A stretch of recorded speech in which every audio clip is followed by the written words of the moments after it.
Movie शुरू होती है एक बहुत ही अच्छी नॉवेलिस्ट लड़की को दिखाते हुए जिसका नाम जेनिफर हिल्स होता है। वो बहुत अच्छे नॉवेल्स लिखा करती थी जिसके लिए उसे कोई खामोश और पुरसकून जगह चाहिए थी, यानी जहाँ पर सुकून ही सुकून हो और वो अकेली रहकर वहाँ पर नॉवेल्स लिख सके। इसलिए वो किसी और जगह पर शिफ्ट हो जाती है और एक पुराना सा घर रेंट पर लेती है जो उसने किसी बूढ़े आदमी से लिया था और वो बहुत ही सुनसान से इलाके में था। वो अपने उस घर जा रही होती है तो वो रास्ता भूल जाती है। तो रास्ते में वो 3 लड़कों से मिलती है जो कि गैस स्टेशन पर होते हैं। वो तीनों से बड़ी मीठी मीठी बातें करके उससे फ्लर्ट करने लगते हैं और साथ ही साथ उसे घर का रास्ता भी बताते हैं। इस तरह से उन लड़कों को उसके घर का भी रास्ता पता चल जाता है, यानी ये लड़की कहाँ रहती है। खैर अब जेनिफर अपने घर पहुंच जाती है और उसे वहाँ की खामोशी काफी पसंद आ रही होती है। वो वहाँ पर अपनी चीजें सेट करती है और सब कुछ ऑर्गेनाइज करने लगती है और मजे से बैठकर नॉवल लिखने लगती है। वो वहाँ का माहौल काफी एंजॉय कर रही होती है। अब रात हो जाती है। वो अपने दोस्त से फोन पर बात कर रही होती है कि तभी उसको कोई आवाज आती है जो कि उसके घर के बाहर एक स्टोर रूम से आ रही थी। वो उधर चेक करने जाती है लेकिन वहाँ पर कोई भी नहीं होता, ये सिर्फ हवा का शोर था। वो दोबारा से बैठ जाती है लेकिन उसके कपड़ों पर उसकी ड्रिंक गिर जाती है तो वो वॉशरूम में जाती है और अपनी ड्रेस को धोने लगती है, लेकिन वहाँ पर कोई चुपके से उसकी रिकॉर्डिंग कर रहा था। अब जब सुबह होती है तो वो जॉगिंग से वापस आती है लेकिन रास्ते में उसे एक पुराना सा टूटा फूटा घर दिखाई देता है। वो इसको देख के काफी हैरान होती है। यहाँ से बाहर आती है और वापस अपने घर की तरफ चल पड़ती है, लेकिन घर आकर जब वो सिंक की तरफ देखती है तो वो खराब हुआ होता है और उसमें से गंदा पानी आ रहा होता है। वो फौरन से प्लम्बर को कॉल करती है। प्लम्बर सिंक को ठीक कर देता है तो जेनिफर उसे थैंक यू कहती है। फिर हम उन्हीं 3 आदमियों को देखते हैं जिसमें से एक का नाम स्टैनली होता है और ये वही था जो उस दिन बाथरूम में जेनिफर की रिकॉर्डिंग कर रहा था। ये रिकॉर्डिंग वो अपने बाकी साथियों को भी दिखाता है। ये बहुत अजीब लड़का था। वहाँ पर प्लम्बर भी होता है जो जेनिफर के घर गया था और सिंक को ठीक किया था। वो इन सबको बताता है कि जेनिफर ने मेरे से काफी अच्छे से बात की। तीनों सोचते हैं कि वो अकेली रहती है तो हम भी उसके घर जाएंगे और इस चीज का फायदा उठाएंगे। अब वो सब इस चीज की प्लानिंग करने लगते हैं। उन सबका बहुत एविल माइंड होता है। वो जाते उसके घर के दरवाजे के आगे एक मरी हुई बर्ड फेंकते हैं। जेनिफर बाहर आती है। वो नोटिस करती है कि स्टोर रूम में फिर से शोर आ रहा है। वो उस तरफ जाती है लेकिन तब तक चारों लड़के उसके घर के अंदर जा चुके थे। जेनिफर अब घर के अंदर आती है लेकिन उसे ये नहीं पता था कि ये लड़की पहले से इसके घर है। वो जेनिफर से पूछने लगते हैं तुम यहाँ अकेले क्यों रहती हो और यहाँ किस लिए आई हो। तो जेनिफर उनसे कहती है नॉवल लिखने आई हूँ। उनमें से एक लड़का जिसका नाम जॉनी होता है जेनी को ड्रिंक करने का कहता है और बेसबॉल बैट से उसे हर्ट करने लगता है और उससे कहता है अपने दांत तो दिखाओ। उसे बहुत टॉर्चर करता है और उसके दांत निकालने का कहता है और वो तीनों अब उस पर मैच स्टिक भी फेंकने लगते हैं, उसका मजाक उड़ाने लगते हैं। जेनिफर फौरन से वहाँ से भागकर जंगल में चली जाती है लेकिन जंगल में उसे एक शेरिफ मिलता है। शेरिफ के साथ एक और लड़का था, एक और आदमी था। शेरिफ उससे कहता है कि तुम जाओ, मैं जेनिफर के साथ उसके घर जाकर देखता हूँ कि हुआ क्या है। लेकिन यहाँ पे मसला और ज्यादा बढ़ने वाला था क्योंकि शेरिफ भी उन चारों लड़कों के साथ मिला हुआ था। शेरिफ जेनिफर के साथ उसके घर जाता है और घर जाते ही दरवाजे को कुंडी लगा लेता है। वो जेनिफर के साथ बहुत स्ट्रेंज बिहेवियर करने लगता है और साथ ही किसी को कॉल करता है और ये कोई और नहीं बल्कि वही 4 लोग होते हैं। प्लम्बर आते ही जेनिफर के साथ बुरा सलूक करता है, उसके साथ जबरदस्ती करता है लेकिन जेनिफर फिर भी यहाँ से भाग जाती है लेकिन उसको फिर से पकड़ लिया जाता है और अब की बार शेरिफ को इंक्लूड करते हुए बाकी के 4 लोग भी जेनिफर के साथ बुरा काम करते हैं। ये सब बहुत ही बुरे आदमी थे। जेनी की तबीयत बहुत खराब हो जाती है और वो बाहर की तरफ भागती है। भागते भागते वो एक ब्रिज पर पहुंचती है और इन सब के सामने पानी में छलांग लगा देती है। ये सब समझते हैं कि शायद ये अब मर चुकी है तो वो हर एविडेंस रिमूव करने लगते हैं, हर उस प्रूफ को आग लगा देते हैं जिससे ये पकड़े जा सकते थे। ये लोग काफी देर वहाँ खड़े रहते हैं ये ढूंढने के लिए कि क्या वो मरी या कहीं वो भाग तो नहीं गई, लेकिन उनको कुछ नहीं दिखाई देता। तो इनको यह पक्का हो जाता है कि वो अब मर चुकी है तो हम यहाँ से जा सकते हैं। अब ये लोग यहाँ से चले जाते हैं और शेरिफ अपने घर जाता है। यहाँ पर हम उसकी बीवी को देखते हैं, साथ ही साथ उसकी बेटी को भी। ये कितना बुरा आदमी था, ये बहुत ही ज्यादा शेमलेस था, इसे अपनी बेटी का भी ख्याल नहीं आया। ये सब लोग बहुत दिन तक जेनिफर को ढूंढते रहते हैं लेकिन कोई न्यूज नहीं पाते, ना ही इनको जेनिफर की बॉडी मिलती है। अब एक दिन प्लम्बर इन सबको बताता है कि उसने जेनिफर की सोल देखी है। उन्हें पता चलता है कि उस टाइम जो इन्होंने रिकॉर्डिंग की थी वो किसी ने चुरा ली है। तो सब गुस्सा हो जाते हैं लेकिन अब इनके साथ वही होने वाला था जैसा ये कर चुके थे, क्योंकि आप जानते हैं टिट फॉर टैट, जैसा करना वैसा भरना। अब रात होते ही कोई इनके घर की तरफ उसी तरह डेड परिंदा फेंकता है जैसे इन लोगों ने जेनिफर के घर की तरफ फेंका, और साथ ही साथ जेनिफर का स्लीपर भी। अब दूसरी तरफ शेरिफ को एक टेप मिलती है जिसके ऊपर स्टैनली का नाम लिखा होता है। शेरिफ को बहुत गुस्सा आता है और उसे लगता है कि स्टैनली ने ही अपने पास रखी हुई थी, तो वो चाहता है और इस टेप को स्टैनली के मुंह में घुसा देता है। तो स्टैनली कहता है ये सब मैंने नहीं किया, तुम लोग प्लम्बर की फिक्र करो, वो इतने दिन से गायब है, कहीं उसने तो नहीं ऐसा कर दिया। उसे गिल्ट हो रहा होगा कि उसने हमें बताया था कि जेनिफर ने उसे अच्छे से बात की, तभी हमारे दिल में ये बात आई कि हम जेनिफर के घर जाएं, तो हमें प्लम्बर को ढूंढना चाहिए और उसे मार देना चाहिए। तो शेरिफ कहता है ठीक है, उसे ढूंढो, लेकिन इससे पहले शेरिफ उस बेचारे बूढ़े आदमी को भी मार देता है जिसके घर में जेनिफर किराए पर रह रही थी। उस बेचारे को क्या पता था कि जेनिफर कहाँ है। लोगों ने ऐसा इसलिए किया था कि बूढ़ा आदमी बता न सके कि जेनी मिसिंग है। अब सवाल उठता है कि वो प्लम्बर इनको मिल नहीं रहा था, तो वो था कहाँ? तो वो जेनिफर के घर ही था। जेनिफर प्लम्बर के गले में रस्सी डालकर उसे बेहोश कर देती है। अब दूसरी तरफ स्टैनली के दूसरे साथी को कोई म्यूजिक की आवाज आती है। अब स्टैनली और वो उसका साथी उस जगह की तलाश में जाते हैं और वही स्ट्रेंज और ब्रोकन घर में पहुंच जाते हैं जो कि जेनिफर ने देखा था। स्टैनली और उसका दूसरा साथी अंदर जाते हैं। स्टैनली का दोस्त घर के अंदर जाता है उसके दरवाजे से, जबकि स्टैनली पीछे यानी बैकयार्ड से घर के अंदर जाने की कोशिश करता है जो कि जंगल में से गुजर के था। अब जंगल में जेनिफर सबसे बदला लेने के लिए तैयार थी। स्टैनली जेनिफर को देख लेता है और उसकी तरफ बढ़ने लगता है, लेकिन उसका पाँव एक ट्रैप में आ जाता है। वो चिल्लाने लगता है, अपने दोस्तों को आवाज देता है तो उसके दोस्त आ जाते हैं। जेनिफर बेसबॉल बैट से इन पर अटैक करने लगती है, उनको बेहोश कर देती है। जेनिफर अब 3 आदमियों को बेहोश कर चुकी थी। स्टैनली के उसी दोस्त को उसने अब बांध ही दिया था, वो भी एक बाथ टब के ऊपर, और नीचे से पानी आ रहा होता है। स्टैनली को जेनिफर ने जंगल में एक दरख्त के साथ बांधा होता है और वो उसी तरह उसकी भी रिकॉर्डिंग करती है। उसके मुंह के अंदर मरा हुआ चूहा डालती है और वो कांटे जिससे मछली को पकड़ा जाता है वो उसकी आंखों में डालकर वो भी दरख्त के साथ बांध देती है कि अगर वो जरा सा भी मूव करेगा तो उसकी आंखें काटी जाएंगी। तभी जेनिफर फिश के कुछ टुकड़े करती है और उसके ऑर्गन स्टैनली के फेस पर लगाती है ताकि चीलें और कव्वे आकर इसके फेस पर से खाएं और इसको दर्द हो। अब सीन शिफ्ट होता है स्टैनली की उसी फ्रेंड की तरफ। वो जेनिफर से कहता है मुझे माफ कर दो, हम मानते हैं हमसे गलती हो गई, लेकिन जेनिफर अब नहीं मानने वाली थी। वो उसे उसी बाथ टब में डुबकियां लगाती है और उस बाथ टब के पानी में एसिड डाल देती है। उस लड़के को इसने जो 2 वुडन स्टिक्स पर लटकाया हुआ था उसमें से पहली वुडन स्टिक निकाल देती है। वो लड़का सीधा पानी में गिरता है, उसकी बॉडी और उसका मुंह जलने लगता है। दूसरी तरफ स्टैनली की हालत भी बहुत बुरी हो रही होती है क्योंकि क्रोस उसके फेस पर से खा रहे थे, तो इस दर्द की वजह से वो मर जाता है और उसे अपना बदला मिल चुका था। अब जेनिफर अच्छे से तैयार होती है और उसे गैस स्टेशन तक जाती है जहाँ पर जोनी उसे देख लेता है और उसकी तरफ बढ़ता है, लेकिन जेनिफर अब की बार काफी ब्रेव हो चुकी थी तो उसके सर पर फायर करती है और उसे बांध देती है, सेम उसी जगह पर जहां उसके साथ ऐसा हुआ, और उसके साथ वैसा ही करती है जैसा इसके साथ किया जाने वाला था। जेनिफर इसके सारे के सारे तान बाहर निकाल देती है और इसके बॉडी पार्ट्स भी काटती है इलेक्ट्रिकल सो के साथ और उसे फोर्स करती है कि तुम इसे ही खाओगे। जेनिफर ने जिनसे बदला लेना था वो प्लम्बर और शेरिफ ही थे। प्लम्बर को तो उसने पहले से ही पकड़ रखा था, तो अब वो शेरिफ के घर जाती है और उसकी बेटी को किडनैप कर लेती है। अब जब शेरिफ अपनी गाड़ी में बैठता है तो जेनिफर उसी की गाड़ी में बैठ जाती है और उस पर वार करके उसे बेहोश कर देती है।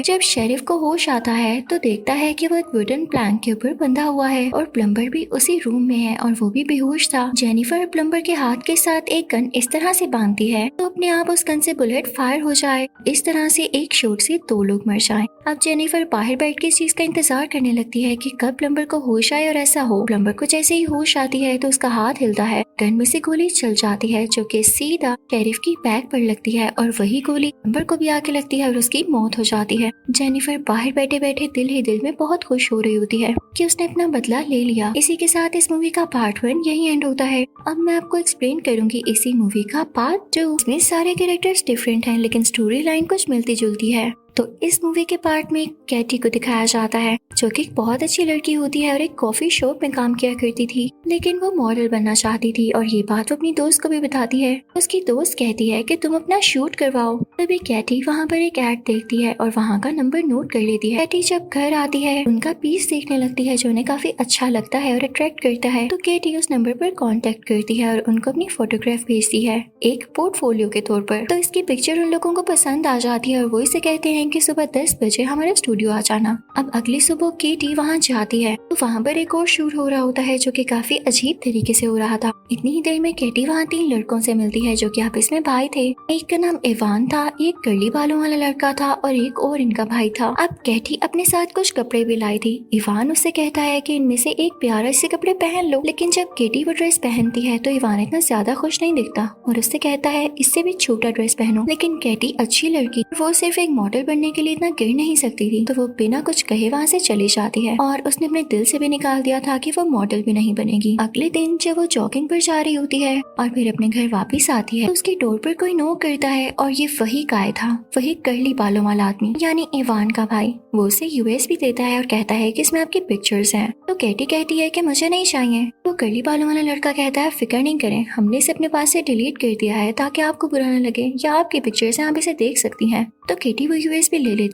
अब रात में हमें वही कर्ली बालों वाला लड़का दिखाया जाता है जो कि एक अंधेरे और खामोश कमरे में केटी की उन्हीं पिक्चर्स की तरफ देख रहा होता है। इनको उसने डिलीट नहीं किया था। दूसरी तरफ रात में जब केटी अपने घर से बाहर कूड़ा फेंकने जाती है, उसी चीज का फायदा उठाते हुए वो कर्ली बालों वाला लड़का उसके अपार्टमेंट में चला जाता है। केटी को कुछ पता नहीं चलता और वो सो जाती है और इस चीज को नोटिस ही नहीं करती। रात को उसकी आंख खुलती है तो वो देखती है कि वही कर्ली बालों वाला लड़का उसकी पिक्चर्स क्लिक कर रहा है। वो उसे रोकती है और एक चीज से उसके फेस को डैमेज करती। वो एक लेजर टाइप मशीन होती है। अब वो वहाँ से भागने की कोशिश करती है और चिल्लाती है, लेकिन कर्ली बालों वाला लड़का उसके मुंह को कवर कर लेता है और उसे अंदर की तरफ घसीटता है, उसके साथ मिसबिहेव करता है, उसे मारता है, उसे किक्स मारता है और उसके मुंह में कपड़े का एक टुकड़ा डालकर उसे चुप रहने का कहता है और उसके हाथ पीछे की तरफ करके उन्हें बांध देता है और फिर से उस बेचारी को टॉर्चर करने लगता है और कहता है कि अगर तुमने जरा सी भी आवाज निकाली तो मैं तुम्हें मार दूंगा। इन केटी की आवाज सुनकर वहाँ पर एक नेबर आ जाता है, लेकिन कर्ली बालों वाला लड़का उसके पेट मल्टीपल टाइम स्टैब करके उसे मार ही डालता है। यानी उसने यहाँ पर एक जान ले ली थी और कुछ पता नहीं कि वो केटी के साथ भी क्या करता। उसके बाद उसके फेस को नाइफ से इंजर्ड करने लगता है, लेकिन कुछ देर बाद उसे अपनी गलती का एहसास हो जाता है, चिल्लाने लगता है, रोने लगता है और साथ ही अपने भाइयों को बुला, इवान और अपने दूसरे भाई को। वो लोग वहाँ पर फौरन आ जाते हैं, लेकिन इसे डांटने की बजाय के सारे फिंगरप्रिंट्स को रिमूव करने लगते हैं और सब प्रूफ्स को भी जिनसे साबित हो इनके भाई ने ही उस आदमी का मर्डर किया है। ये नाइफ उठाते हैं और उस पर से अपने भाई के फिंगरप्रिंट्स मिटाते हुए उस पर केटी के फिंगरप्रिंट्स लगाते हैं और उसे नेबर के डेड बॉडी के पास रख देते हैं ताकि ये लगे कि केटी ने इसे मारा और बाद में खुद भाग गई। इसके बाद वो लोग केटी को ड्रग्स खिलाते हैं और अपने साथ कार में कहीं ले जाते हैं। जब केटी को होश आता है तो वो देखती है इवान उसके साथ बहुत बुरा कर रहा है। इवान के बाकी भाई उसके साथ बहुत क्रीपी चीजें करने लगे, जैसे उस पर स्पिट करना। यहाँ से सारे चले जाते हैं, लेकिन केटी की हालत बहुत खराब हो चुकी थी और वो बहुत टूटा हुआ फील कर रही थी। फिर वो तीनों यहाँ दोबारा आते हैं और उसे नए कपड़े देते हैं, लेकिन अब की बार केटी उस कर्ली बालों वाले लड़के के सर पर अटैक करती है और वहाँ से निकलकर चिल्लाती है। उसे बाहर शेरिफ और डिटेक्टिव मिलते हैं। डिटेक्टिव उसे अपने साथ ऑफिस ले आता है और लकीली ये बहुत अच्छा आदमी होता है, लेकिन तभी डिटेक्टिव के ऑफिस में एक लेडी आती है और उसे कहती है कि मैं एक लेडी हूँ और मेरे साथ भी ऐसा हो चुका है, मुझे केटी से बात करने दीजिए, ये अच्छा फील करेगी। तो डिटेक्टिव उस लेडी को इजाजत दे देता है, लेकिन ये लेडी अच्छी नहीं थी, ये उन तीनों लड़कों की मदर थी। यहाँ पर केटी दोबारा से बसने वाली थी। वो उसे अपनी गाड़ी में बिठा लेती है तो केटी उससे कहती है मुझे अमेरिकन एम्बेसी जाना है। तो वो लेडी कहती है फिक्र नहीं करो। आती वो किसी को कार में कॉल करती है। केटी से कहती है कि बस हम घर जा रहे हैं, उसके बाद तुम वहाँ से अमेरिकन एम्बेसी चली जा। केटी भी उस पर ट्रस्ट कर लेती है और ये केटी की सबसे बड़ी गलती थी। ये लेडी इनफैक्ट उसी कर्ली बालों वाले लड़के की मदर थी और इवान की स्टेप मदर थी, यानी इवान और वो कर्ली बालों वाला लड़का आपस में सौतेले भाई थे। ये लेडी केटी को बेसमेंट में ले आती है और ये सेम वही जगह होती है जहाँ पर केटी को पहले भी रखा गया था। अब यहाँ पर इवान केटी को दोबारा से पकड़ लेता है और वो लेडी केटी पर स्पिट करती है। साथ ही यहाँ पर इवान का फादर भी आ जाता है और उसे टॉर्चर करने लगता है। उसे टेसर से उसकी पूरी बॉडी पर इलेक्ट्रिकल शॉक्स देता है और बाद में उसके साथ बहुत बुरा करता है। लेकिन फिर हम देखते हैं कि इवान की मदर अपने रूम में जाती म्यूजिक लगाकर रोने लगती है और यहाँ पर हमें पता चलता है कि इनके साथ भी ये जबरदस्ती ही काम करवाया जा रहा था, वो भी सबके कंट्रोल में थी। अब केटी की हालत बहुत बुरी होती है, लेकिन इवान फिर भी उसे मार रहा होता है, उसे किक्स मार रहा होता है और साथ ही जमीन को खोदता है। केटी को एक बॉक्स में बंद करके जमीन के अंदर बंद कर देता है और उसकी एक ग्रेव बना देता है। लेकिन अच्छी बात ये होती है कि उस ग्रेव के अंदर एक पत्थर होता है जो कि इस बॉक्स के वजन से गिर जाता है और बॉक्स भी नीचे गिर जाता है। बॉक्स खुल जाता है और लकीली केटी बाहर आ जाती है और जब वो देखती है तो ये सिल्वरेज लाइन होती है। केटी बहुत खुश हो जाती है, उसमें थोड़ी सी हिम्मत आती है और वो यहाँ का दरवाजा ढूंढने लगती है जिससे जिससे वो बाहर आ सके। वो जब दरवाजा खोलती है तो आगे से उसको चर्च मिलती है। वहाँ पर उसको एक फादर भी मिलते हैं जो कि उसकी हालत देख के उसे बहुत अच्छे से बात करते हैं और उसे खाना और गर्म कपड़े देते हैं। और वो जानते थे कि केटी से ज्यादा किसी पर ट्रस्ट नहीं करेगी, तो उससे ज्यादा बात नहीं करते और उसे वहाँ से जाने देते हैं। अब केटी बाहर जाती है लेकिन फिर दोबारा से चर्च के अंदर आती है। फादर उसे कहते हैं, मेरी बेटी, क्या मैं पुलिस को बुलाऊं? वो तुम्हारी मदद कर सकती है। लेकिन केटी उन्हें मना कर देती है। साथ ही बाइबल की एक वर्स पढ़ती है जिससे ये पता चल रहा था कि एनिमीज को उनकी पनिशमेंट जरूर मिलेगी। केटी इवान के घर जाती है और वहाँ से कुछ पैसे चुरा लेती है। फिर उसके बाद अगली सुबह वो एक कॉफी शॉप पे जाती है जहाँ पर वही कर्ली बालों वाला लड़का बैठा हुआ था। तो वो देखता है कि केटी, इसको तो हमने बंद किया था, ये जिंदा है। तो वो उसका पीछा करने लगता है। केटी उसी सेवरेज लाइन में आ जाती है और वो कर्ली बालों वाला लड़का भी उसके पीछे। यहाँ पर केटी फुल तैयारी के साथ आई थी, तो वो उसके गले में रस्सी डालकर उसे बेहोश कर देती है। उसे बहुत ज्यादा टॉर्चर करती है, यानी नाइफ से उसकी पूरी बॉडी पर कट्स लगाती है जिससे उसका काफी ज्यादा खून बह जाता है। अब दूसरी तरफ बार में इवान के दूसरे भाई के पास आती है जो कि बहुत ज्यादा ड्रिंक कर रहा होता है। वो उसे और ड्रिंक करने का कहती है, इससे उसे वॉमिटिंग वाली फीलिंग आती है। तो वो वॉशरूम जाता है लेकिन केटी उसके पीछे जाके पहले तो उसे वॉशरूम में बंद करती है, फिर उसके बाद वो दरवाजा खोल के उसका सर टॉयलेट में घुसा देती है और उसका स्मेल से और सांस घुटने की वजह से काफी बुरा हाल होता है और वो वहीं मारा जाता है। अब बारी थी इवान के फादर की, जिसने केटी के साथ और भी ज्यादा बुरा किया था। केटी रास्ते में उसके सर पर भी एक पत्थर मारकर उसे बेहोश कर देती है और उसे उसी तरह से इलेक्ट्रिकल शॉक्स देती है जैसे उसने इसको दिए। फिर उसके बाद एक बहुत बड़ी इलेक्ट्रिकल मशीन स्टार्ट करके उसकी एक वायर इसके मुंह में रखती है और जबकि दूसरी वायर आयरन बेड पर, ताकि ये करंट इतना ज्यादा हो जाए इवान का फादर जलकर मर जाए। और ऐसा ही होता है। अब केटी बेसमेंट में जाती है क्योंकि उसे उस लेडी से भी बदला लेना था, तो वो गाना गाने लगती है। तो ये बात सुन के लेडी भी बेसमेंट में आती है। लेडी जब देखती है कि केटी बॉक्स से बाहर आ गई है तो वो केटी को उसी बॉक्स में धक्का दे देती है, लेकिन केटी उस बॉक्स का दरवाजा उठाकर बार बार लेडी के सर पर मारती है और उसे जख्मी कर देती है। लेडी अब तो यहाँ पे बेहोश हो जाती है। इतनी देर में इवान भी बेसमेंट में आ जाता है और उस सेवरेज लाइन तक पहुँच जाता है। वो देखता है कि कर्ली बालों वाला भाई बेहोश पड़ा है और उसे कैद कर लिया गया है। इतनी देर में डिटेक्टिव जो कि सब कुछ जानता था और फादर से बातें कर रहा था, तो वो भी सेवरेज लाइन तक पहुँच जाता है ताकि केटी की मदद कर सके। तो अब यहाँ पर केटी ने उस लेडी को टॉर्चर करने के लिए उसके बेटे यानी कर्ली बालों वाले लड़के को मार दिया था और अब वो इवान को भी पकड़ चुकी थी। उसके बॉडी पार्ट्स को एक प्रेसिंग मशीन में क्रश करने लगती है, लेकिन इवान अभी भी केटी को रेसिस्ट कर रहा होता है और उसका गला दबाने लगता है। लेकिन डिटेक्टिव इवान के सर में गोली मारकर उसे मार डालता है और केटी से कहता है कि सॉरी बच्चे, मुझे चाहिए था कि मैं उसी वक्त पहले टाइम जब तुम मेरे पास आई मैं तुम्हारी मदद करता। लेकिन केटी आगे से कुछ नहीं कहती क्योंकि अब उसने सब कुछ खुद ही कर दिया था। अब केटी बाहर जाती है और एक स्माइल पास करती है। ये स्माइल बहुत ही सुकून वाली थी। उसने उन बुरे लोगों से अपना बदला ले लिया। इसी के साथ ही वो अमेरिकन एम्बेसी जाती है और वहाँ के लोगों को बताती है कि मैंने मर्डर्स किए हैं, यानी वो वहाँ सरेंडर करती है। उसे पकड़े जाने से या पनिशमेंट से कोई डर नहीं होता क्योंकि वो जानती थी कि उसने इन रेपिस्ट के साथ बहुत अच्छा किया। और यहीं ये मूवी एंड हो जाती है।